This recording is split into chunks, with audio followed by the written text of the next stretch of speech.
So this is another love reading, not personal reading, not private reading for the collective. So past, present, future love reading. So titignan natin anong nangyari in the past, ngayon, at bukas, at magpakailanman. Joke lang. Um,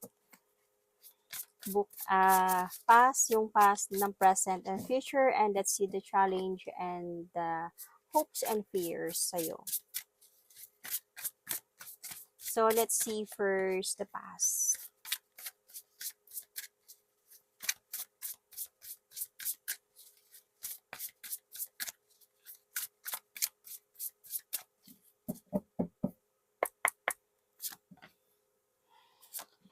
So, in the past or recent past, oh my God, sobra kang bothered, problematic.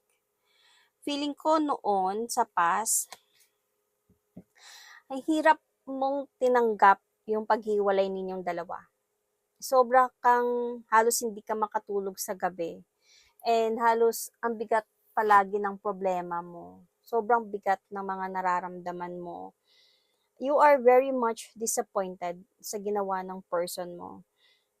As a point, hindi mo siya, siguro this person, your person, nag-try siguro siya na mag-sorry sa'yo to convince you, but I think hindi mo na din siya inaccept dahil sa sobra na din na pain na ginawa niya sa'yo. But then, it doesn't mean na hindi mo siya inaccept, okay ka na. No, sobra kang nasasaktan. Alam mo, dumating ka pa sa point ata na nagkaroon ka ng anxiety. Kasi ang bigat talaga nito. Ang bigat 9, 10, ang bigat ng nararamdaman mo sa paghiwalayan ninyo ng person na to. Kasi feeling ko, na, minahal, not just feeling, lumabas talaga siya dito. Minahal mo talaga siya ng sobra and parang nangarap ka talaga ng successful relationship with this person.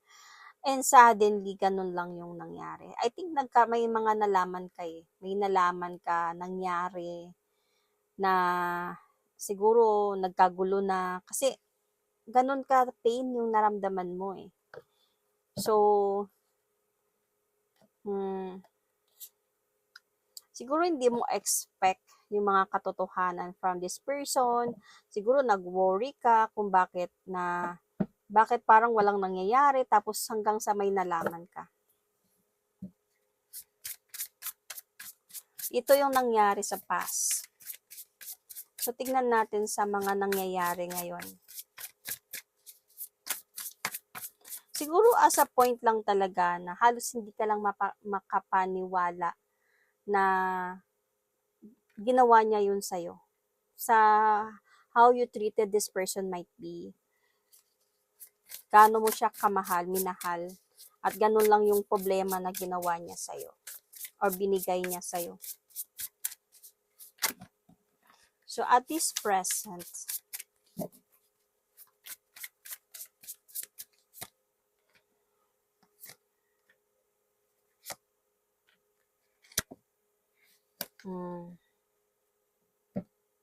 okay.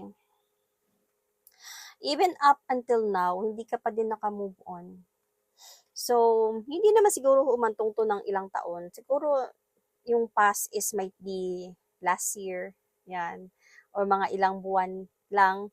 And then, until this present, hindi ka pa naka-move on. Nahirapan ka pa talaga mag-move on. And, pero wala na kayo talaga. Like for you, wala na, nawasak na tong relasyon namin na to. Well, you are trying naman to do the effort na mag-move forward, to focus on your job, could be your goals in life, your life. You are trying naman to focus on that. But, and I think your person is also doon din. Pero ang problema dito, might be yung person mo is trying to communicate with you at this present. So, parang as a point na lalong nahihirapan ka mag-move on. Kasi hindi ka pa nga naka-move on, nagpaparamdam ka na naman ng hindi mo alam kung bakit. Might be gusto niyang mag-ayos kayo, bumabalik ba siguro siya sa'yo, or nag-e-effort na naman ba siya. So, lalong dumadagdag yung pain and lalo pang dumadagdag yung worriness mo or or mga iniisip mo, overthinks or something like that. So, pero para sa'yo kasi, napagod ka na mag-antay eh. Hindi ka na din sure kung yung pagbabalik niya is totoo pa or what. Parang ang pinapakita mo ngayon is hindi mo lang pinapa-obvious na hindi ka pa naka-move on. Yung pinapakita mo ngayon yung strength mo na kaya ko, wala na sa akin yon, wala akong pakialam or naka-move on na ako, okay na ako. Pero sa totoo lang, lalo na sa pagpaparamdam niya ulit, nahirapan ka pa rin. Parang mabigat pa din talaga sa'yo yun. So, ano ba yung challenge dito?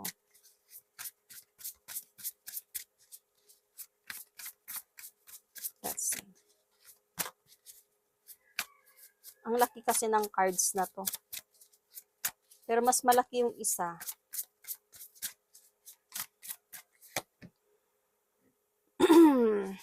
Paano ka maging masaya ulit?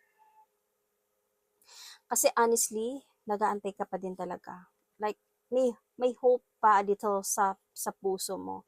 You are just denying it kasi parang para sa gusto mo na talaga maka-move on. Like dito, yung challenge dito, paano ako sumaya, paano ako maging masaya ulit. Kasi hindi ka nagiging masaya talaga sa mga nangyayari.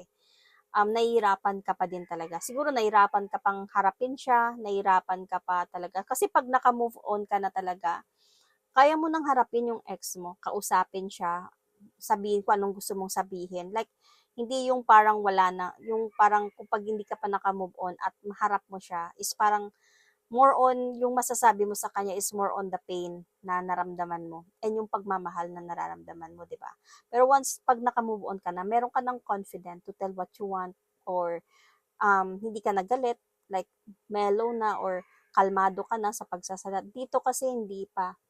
Dito, hindi ka pa masaya, hindi ka pa naka-move on, and you really want this. Paano ko maging masaya? Yun yung challenge mo.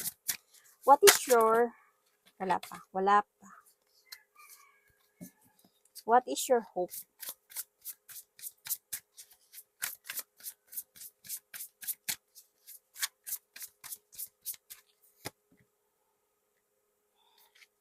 You are really hoping for a new beginning na ng life mo. Parang restart na ng life mo. Gusto mo na sana yung parang um, magkaroon ka na you wanted to take that leap of faith na towards a new beginning. Hindi ka pa prepared yan na, pero you wanted to. Parang, bahala na kung ano mangyari. Gusto ko na ng new beginning ng life ko. I wanted to start all over again. Kanta yun.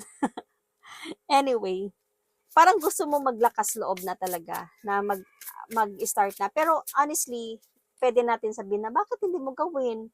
Bakit nahirapan ka? Bakit hindi mo gagawin? Kasi hindi naman talaga madali yun eh. Hindi naman talaga madali mag-move on. Lalo na pag sobra mo minahal yung person at lalo na pag sobrang masakit yung ginawa niya sa'yo. So, hindi mo mapipilit yung sarili mo or yung isang tao na bakit hindi ka mag-move on? Gusto mo naman pala na kung wala ka sa sitwasyon niya.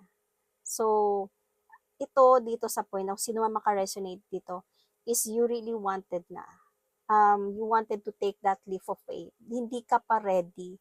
Lalo na nagpaparamdam ulit siya. Pero gusto mo na mangyari yun. So, ito yung hope mo talaga. But your fear here is,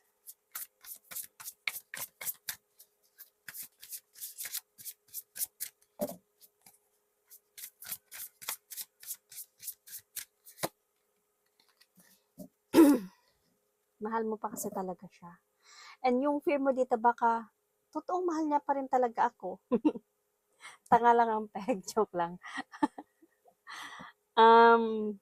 Yun, kasi baka talaga totoong nagmamahalan pa talaga kayong dalawa. So, yun yung fear mo na baka kung mag-move on ka na, like totally na, tapos pagsisihan mo na, minahal pala talaga niya ako, kaya siya bumalik. Yung mga ganong mga bagay. So, baka tutuparin na talaga. Sayang yung mga panahon na mga plano ninyong dalawa. Ito yung iniisip mo, na baka magiging masaya pa kami ulit, baka matutupad pa yung plano namin. This is your fear na ito yung mag-hold on sa'yo to move forward and never look back from that person. So, yun yung fear mo na baka madala ka ulit sa kanya and baka kung aalis ka, like kung totally mag-move on ka na at baka pagsisihan mo. So, yun. Yun yung fear mo. So, let's see the future. So, parang ito yung magbibigay sa'yo ng guidance, clarities sa pwedeng magiging decision mo in the future.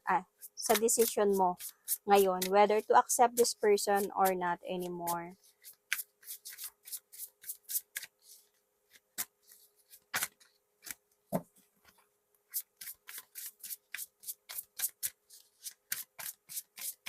Future.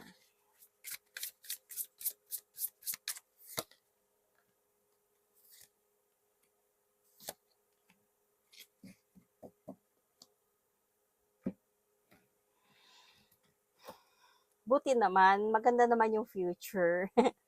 Kasi nakikita ko kasi before, nung sobra kang nasaktan, sobra kang nahirapan, ano man yung mga sacrifices mo sa relationship niyo before, nag-try siya talaga na huwag kang umalis. Siguro yung nag-hold on siya, pero hindi mo siya inaccept, hindi mo siya tinanggap.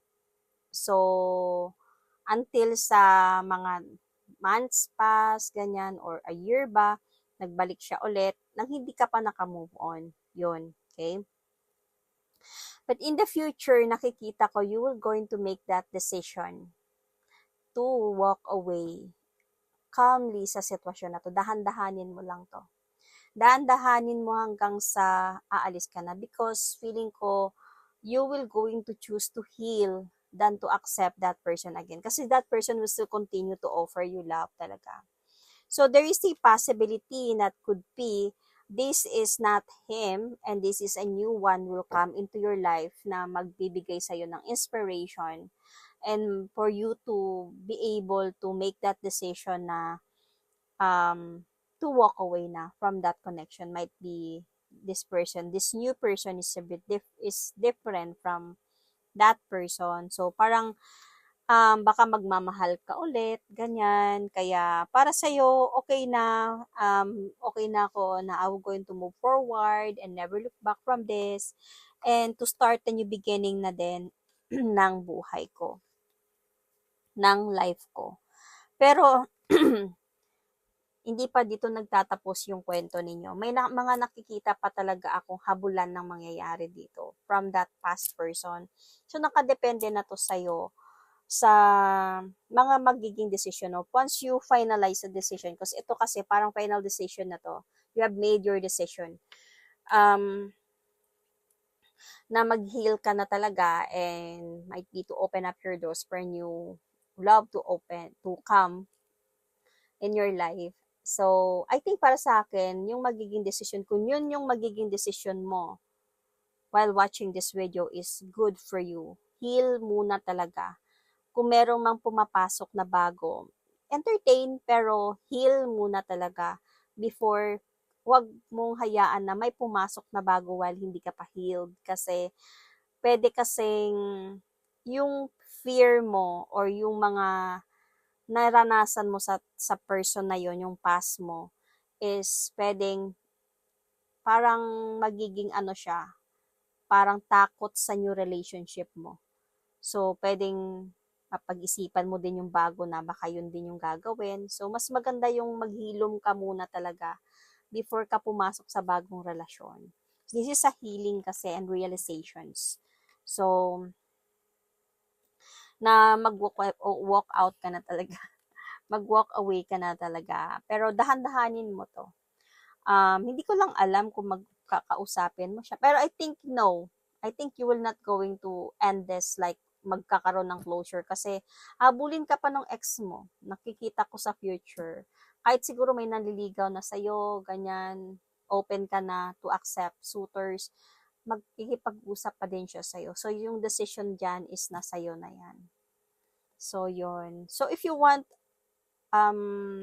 zodiac sign might be okay, but it doesn't have to be kung wala dito yung zodiac sign ninyo at naka-resonate kayo, okay lang yon. Pwede sa inyo pa din to kasi hindi naman iisa yung zodiac signs natin. So, you or your person might be Sagittarius, Libra, Gemini, Aquarius, Pisces, um, Aquarius, fire signs, Aries, Sagittarius, Leo, and yun, Sun, Moon, Rising, Venus, or could be Cancer, Scorpio, Pisces. So that is my reading. Thank you and God bless.